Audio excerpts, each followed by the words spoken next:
আসসালামু আলাইকুম। I hope everyone is doing good.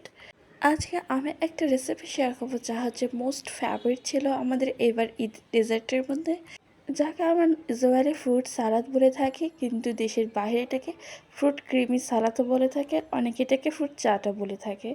যার জন্য আমাদের প্রয়োজন হবে প্রথমে 1 কাপের মতো টক দই এবং হাফ কাপের মতো মায়োনিজ। বাংলাদেশে যেহেতু গ্রিক ইয়োগার্ট অ্যাভেলেবেল নাই, তাই আমরা নর্মাল যে টক দইটা হয় সেটা দিয়ে ইউজ করেছি। এখানে আপনি চাইলে মিষ্টি দই ইউজ করতে পারেন, কিন্তু টক দই দিয়ে এটা কিন্তু ফ্লেভার অনেক বেশি ভালো আসে। প্রথমে টক দইটা কিন্তু খুব ভালো করে ফেটিয়ে নিতে হবে। আপনি চাইলে এখানে কাঁটা চামচ দিয়ে ফেটিয়ে নিতে পারেন। এখানে আমি 1 টেবিল স্পুনের মতো চাট মশলা ইউজ করেছি। এখানে চাট মশলাতে একটু কালো টাইপসের, তাই এই সালাদটা একটু কালো হয়ে যায়। আপনি চাট মশলা কেনার সময় গোল্ডেন কালারটা কেনার চেষ্টা করবেন। এখানে সিক্রেটটা হলো বিট লবণ। এখানে আমি 1 চামচের মতো বিট লবণ ইউজ করেছি এবং 1 চামচের মতো কালো গোলমরিচ ইউজ করেছি এবং 1/4 কাপ এখানে আমি কনডেন্স মিল্ক ইউজ করেছি। আপনি চাইলে সুগার ইউজ করতে পারেন।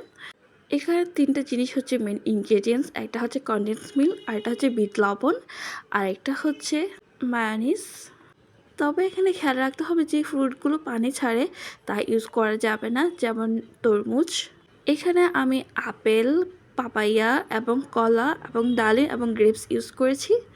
আপনার যে ফ্রুটগুলো বেশি পছন্দ আপনি তা ইউজ করতে পারেন, তবে খেয়াল রাখতে হবে এখানে যাতে পানি না ছাড়ে। এখানে আমি ডালিমটা 2টা ভাগে ইউজ করব। প্রথমে একসাথে মেশানোর কাজে, আর কিছু রেখে দেবো উপর দিয়ে গার্নিশ করার কাজে। এখানে সবগুলো মশলা ভালো করে মেখে নিতে হবে যাতে কোনোটা এক পাশে জমা বেঁধে না যায়। এখানে আরেকটা মেন ইম্পর্টেন্ট জিনিস হচ্ছে কলাটা কিন্তু সবার লাস্টে অ্যাড করতে হবে, যেহেতু কলা খুব তাড়াতাড়ি কালো হয়ে যায়, এবং মিনিমাম 2 ঘন্টা ফ্রিজ করে মেহমানকে সার্ভ করতে হবে। আল্লাহ হাফেজ।